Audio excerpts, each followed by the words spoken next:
Alors ce thé si précieux qui fait partie de l'âme de la Chine et puis qui en même temps est un business millénaire, comment ça se passait au temps des mules et des chevaux? Comment est-ce qu'on faisait pour transporter ce thé sur des milliers de kilomètres à travers les montagnes? Eh bien la réponse, elle est là. C'était des petits sentiers comme ça. La route du thé, c'est un ensemble de petits sentiers ardus qui arpentent les contreforts de l'Himalaya. Tout un réseau de pistes encore visibles aujourd'hui, qui partaient du sud Yunnan pour remonter à l'ouest vers le Tibet ou à l'est vers les capitales impériales. Ce réseau qui s'étend sur plusieurs milliers de kilomètres, un homme le connaît comme sa poche, un Français, Jean-Yves Tolu. Il vit en Chine depuis plus de 10 ans et il m'a proposé de partir avec le sac à dos sur les traces des caravaniers. Et ces pierres-là, elles ont senti le sabot de la mule? Oui, le sabot de la mule depuis 1000 et quelques années, depuis 1200, 1300 ans. Ces pierres-là? Oui. Les mêmes? Oh, bah, elles ont probablement changé, quelques-unes ont été remplacées, mais la route, elle, existe depuis le 7e siècle. Alors, quand on transportait le thé sur ces tout petits sentiers, on le transportait comment? À cheval, à chameau, à dos d'homme? La légende, en tout cas le mythe veut que ce soit à dos de mule ou à dos de cheval. Ouais. Mais en fait, on oublie beaucoup que c'était quand même beaucoup à dos d'homme. Ah ouais? Et donc les porteurs portaient des cargaisons de thé qui étaient colossales. Le minimum, c'était 60, 80, 90 kilos. 90 kilos? Et ouais, sur un seul homme? Et il y a même quelques records en quelque sorte de porteurs qui allaient jusqu'à 120, 150 kilos. Oh là là. Mais c'était Donc c'était 2-3 fois leur poids. C'était des montagnes de muscles. Et c'était des colosses, c'était des anomalies. Ah oui, c'était une épreuve incroyable. C'est une épreuve physique sans nom, et alors on ne compte pas le nombre de gens qui y restaient. Il y avait énormément de sentiers de montagne qui étaient extrêmement étroits. Le moindre faux pas, et avec une charge aussi lourde sur soi, et c'était fini, on terminait dans le ravin. On tombait comme dans des ravins comme celui-là. Amen, ouais, c'est pas de débat sur la question, c'était extrêmement dangereux. Il y a tout un mythe un peu flatteur, mais il y a un envers du décor extrêmement dur aussi. Et alors, si on prend une galette de thé, combien de temps est-ce qu'elle va mettre pour aller du sud du Yunnan, où on était, jusqu'au Tibet, par exemple? Alors, ça dépend des caravanes. Il y a des caravanes plus ou moins rapides, mais il faut compter environ 6 mois.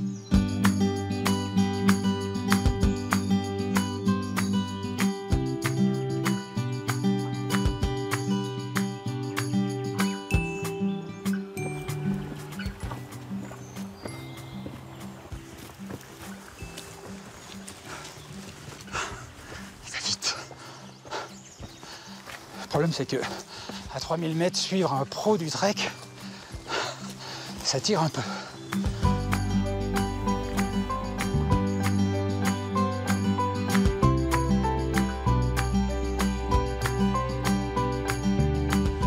Et le prochain relais, prochaine auberge, c'est où? C'est le village de Châssis. C'est loin? Oh non, d'ici encore 2 petites heures. Oh.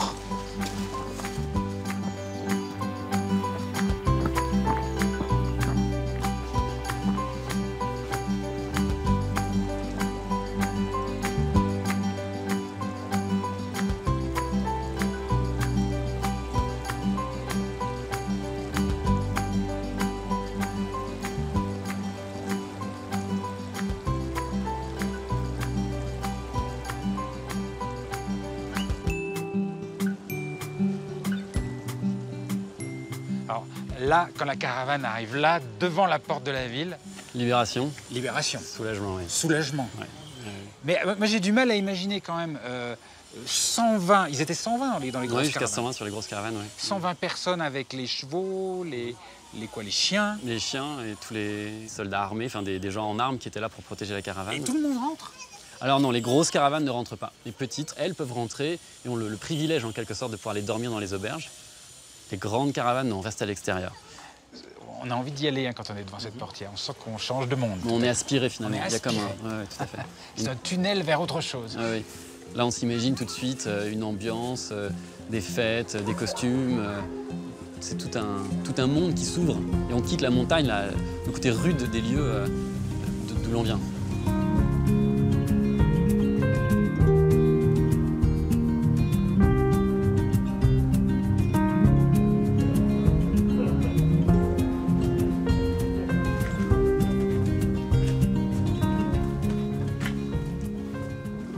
Mais il est incroyablement préservé, ce village. Mais il est unique. Des villages comme ça en Chine, il n'y en a pas 10. Hein, Ah oui? Ah non, c'est Sur extrêmement toute rare. la Chine? Oui, sur toute la Chine. C'est hors norme. Hein. Et on retrouve toute l'architecture traditionnelle, les matériaux traditionnels, le bois, les adobes. Est-ce que c'est cette ambiance-là que vous voyez de leurs yeux les porteurs de thé quand ils arrivaient ici pour se reposer un peu? Ah bah c'est assez fidèle, hein. Ils marchaient sur ces mêmes pavés-là. Il y avait toute cette ambiance un peu protégée comme ça. Et les muletiers, les porteurs se retrouvaient ici pour se reposer. Et puis c'était aussi manger, parce que il fallait qu'ils portent aussi toute leur nourriture. Donc quand on arrivait au bout de 3, 5, une semaine de marche, on avait peut-être épuisé son stock. Il fallait encore refaire son stock et puis profiter, faire bombance quand on arrivait au village.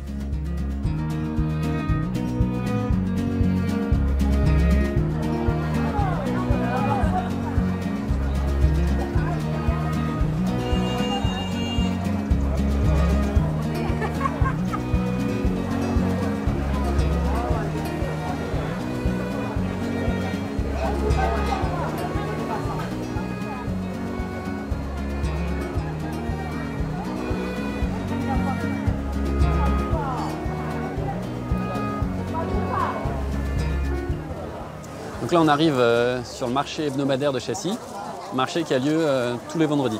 Ouais. C'est là que ça se passe, hein, tout le monde est là. Ouais. Tous les habitants des villages avoisinants, les groupes ethniques des montagnes descendent tous. Ils arrivent le vendredi matin et ils vont vendre leur propre production. Il y a beaucoup de vendeurs d'ailleurs qui vendent leurs babioles. Et là, qu'est-ce que c'est que ça? C'est des tas de trucs bizarres. Des œufs déjà durs et un peu noirs. Ouais. Ça, a priori, c'est des œufs de canard qui ont fermenté. Et c'est un régal. Les gens, moi, je n'aime pas ça, mais les gens ici aiment ça énormément. Ça a vieilli combien de temps? On les appelle parfois les œufs de 100 ans, mais ils n'ont pas 100 ans. Non. En fait, comme tous les trucs un peu... On est attiré et en même temps, on a envie de goûter. Oui. Moi, je goûterais bien, là. Allons-y. Allez. Je peux en acheter un? Oui. 他现在要买一个，有个啊，没有就一个。就一个麦脑鸡嘛，对啊我给你们你不要啊，你这个是。C'est bon? C'est combien? Donc 2 yuan 50. Ah oui, ça fait pas cher, ça fait combien? 2 yuan 50, ça doit faire 30 centimes. Ok. Merci. Siessier? 不谢谢。 Et alors, il faut que je l'épluche aussi. En principe, normalement, ça se mange chaud dans le porridge. Ça se mange aussi comme ça, mais ça va être costaud là. Je peux y aller? Allons-y.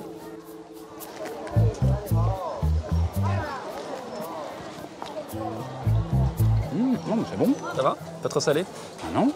En fait, c'est un œuf dur, voilà, un bon œuf dur, mais qui a beaucoup de goût, beaucoup de saveur. Ouais. C'est pas fade. Demain matin, petit déjeuner. Ah non, mais franchement, j'adore. Et elle est partie. Et il est bon, hein? Excellent. Ben oui, elle veut que j'en achète 2 maintenant. Plus tard. 晚一点吧，谢谢。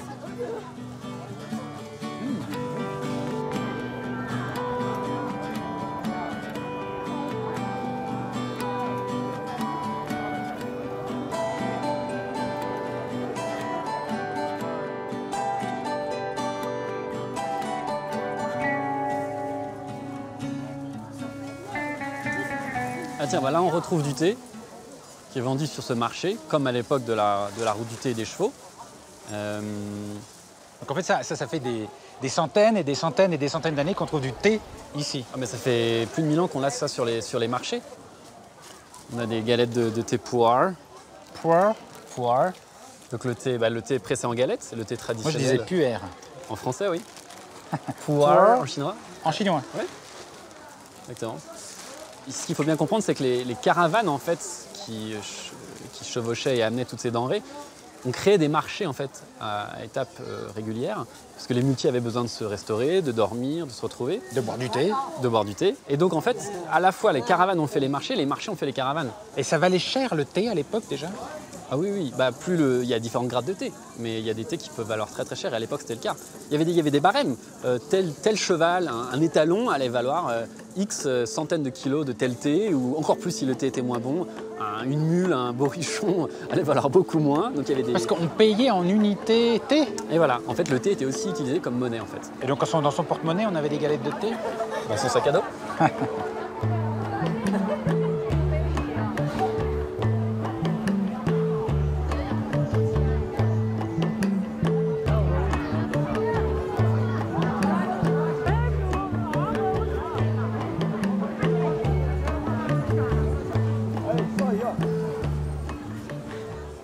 Ah tiens, bah là ici, on a ce qu'on appelle des cordyceps. Des quoi? Des cordyceps. Des cordyceps. Alors c'est ce qu'on a ici, Himera. Typiquement là, ça c'est un ver qui a été parasité en fait par un champignon qui l'a parasité de l'intérieur et qui l'a tué en fait. Et donc ça c'est le champignon qui a poussé dans et autour du ver. Voilà, exactement. Et donc c'est un mélange végétal et animal. C'est bizarre. Et c'est une médecine tibétaine dite aphrodisiaque et qui est très très très appréciée des Chinois, des Japonais. Et ça vaut une fortune. Ah bon? C'est 50 à 100 euros du gramme. Du gramme? Du gramme. Dans les contrées tibétaines, où je randonne de temps en temps, on trouve les Tibétains qui sont à quatre pattes pour les chercher un par un. Ils les vendent à prix d'or et on les retrouve dans les grandes villes chinoises, au Japon. Et c'est efficace? Ah, ça, je n'ai jamais consommé. Évidemment. Alors chaque fois que je pose cette question, tout le monde répond ça. C'est bizarre, personne n'a jamais essayé, pourtant ça coûte une fortune. Je vous propose d'en acheter quelques-uns et de faire un test. Et vous en vendez beaucoup? 它有影响你卖多不多？ 怕大鱼可以拿起来可以吃，鱼选可以吃。 Non, alors pour le coup, elle reste floue sur le fait que les hommes comme les femmes peuvent en consommer. D'accord. Ça reste. Les hommes aiment bien en prendre, ça leur donne beaucoup d'énergie. Mais c'est délicat d'en parler. Ah d'accord. Et alors, vous avez un très beau costume, vous êtes de quelle ethnie? Nous sommes Yi, de la région de Daliangshan. Et c'est important de montrer à quelle ethnie on appartient par son costume? Oui, on est fiers de porter notre costume traditionnel tous les jours. C'est très important. C'est pas seulement pour être belle au marché. Non, pas seulement. On le porte vraiment tous les jours. Merci, bah c'est très joli. Merci beaucoup. Elle vous demande d'où venez-vous? De France. Faguo. Haoyuan. Donc elle ne sait pas où est la France et je dis que ça vient de très loin. Est-ce que vous pouvez me dire où vous imaginez que ça se situe, la France?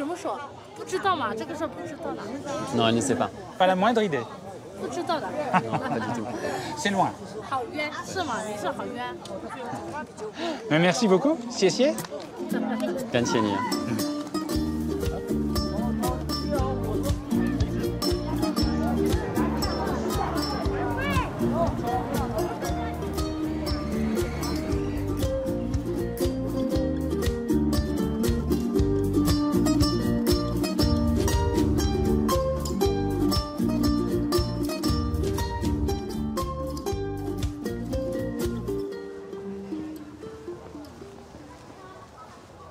Oh, dis donc, mais c'est très joli ici.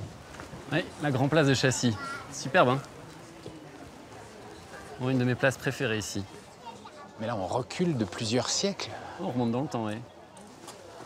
Là, on est en Chine. Il y a un côté un peu Chine d'époque, avec tout ce bois, cette pierre. C'est la Chine éternelle, c'est un peu la Chine comme dans les rêves. Oui, c'est ça, la Chine éternelle, la Chine des rêves. C'est super agréable. Hein. Et là, on a le temple de Châssis, où les multis se retrouvaient et venaient chercher protection pour leur périple. Ah oui, avec les... Parce que ceux-là, je les connais. Avec les deux gardiens du temple, qui sont des gardiens très méchants comme ça, un peu courroucés. En fait, lui, il s'appelle Ra, et lui, il s'appelle Mmm.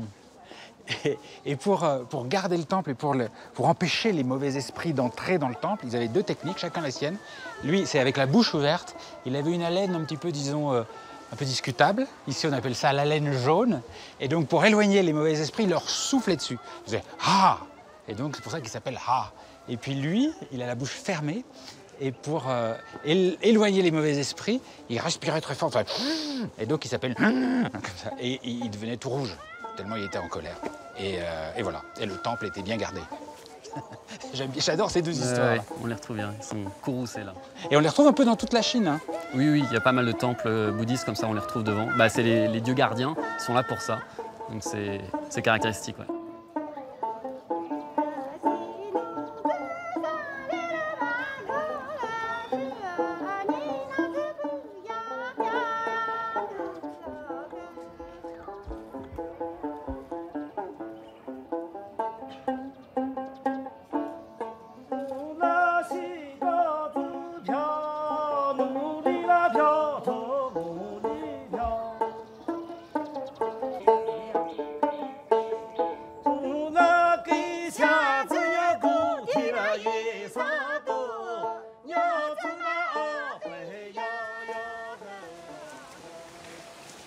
Ah tiens, là, il y a une petite maison, là, il y a une petite ruelle que j'aimerais vous montrer. Au fond de la ruelle, comme ça, il y a un caravansérail. Le large qu'on aperçoit là. Et ça, c'est un vrai caravansérail. Il est Où encore arrivaient les caravanes. Et... Il est encore habité.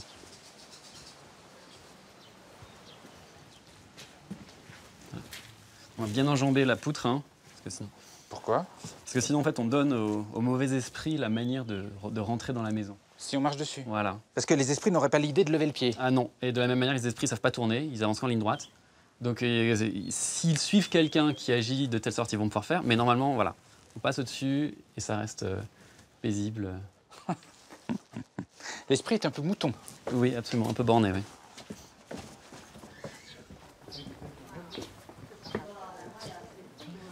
Numéro. Bonjour. Ni hao. Ah, dis donc. Bonjour. Ah, dis donc, là, on est ailleurs, là. Hein. Magnifique, hein? D'accord. Et je vais lui dire bonjour. Allons-y. Bonjour. Ni hao. Bonjour.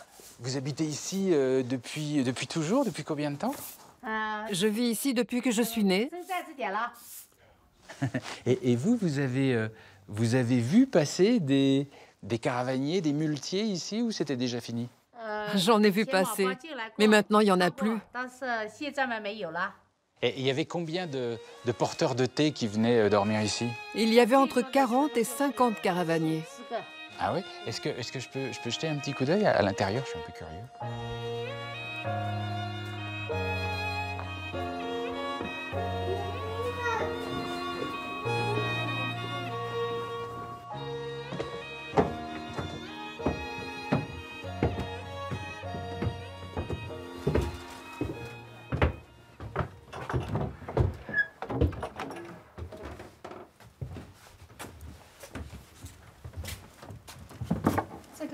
Ce coffre était pour les caravaniers. Ils y mettaient leurs objets de valeur, puis ils le recouvraient avec un drap et ils dormaient dessus. Ah ok, pour protéger leur trésor. Et ils dormaient à combien là-dessus? Ils dormaient à 2 par coffre. 2 sur cette surface-là? Oui, ils dormaient tête bêche. Et nous, il fallait être très amis hein, quand on venait dormir dans votre auberge.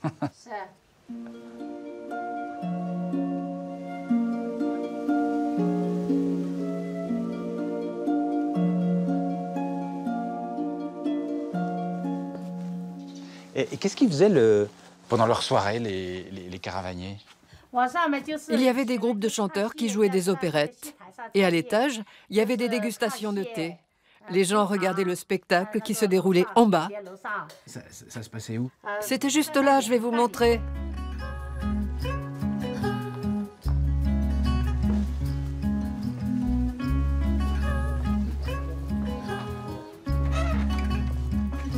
Ah mais c'est immense! Ici, on est sur la scène. Les spectateurs étaient à l'étage ou dans la cour. Et vous, vous étiez petite là au milieu et vous regardiez le spectacle, vous alliez discuter avec les caravaniers? Oh, à l'époque, le plus drôle, c'était de les regarder vivre. Entre l'opéra, les chanteurs, les jeux, les discussions, ça faisait beaucoup de monde.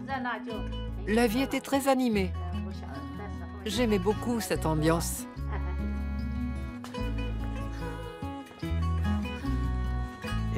Et quand vous étiez petite, vous faisiez des petits numéros là pour les caravaniers? Oui, on montait sur la scène et on chantait pendant les spectacles pour embêter tout le monde. Bon, vous interveniez au milieu du spectacle? Oui, ça amusait les adultes. Ils nous attrapaient, ils nous chassaient. Et puis nous, on recommençait.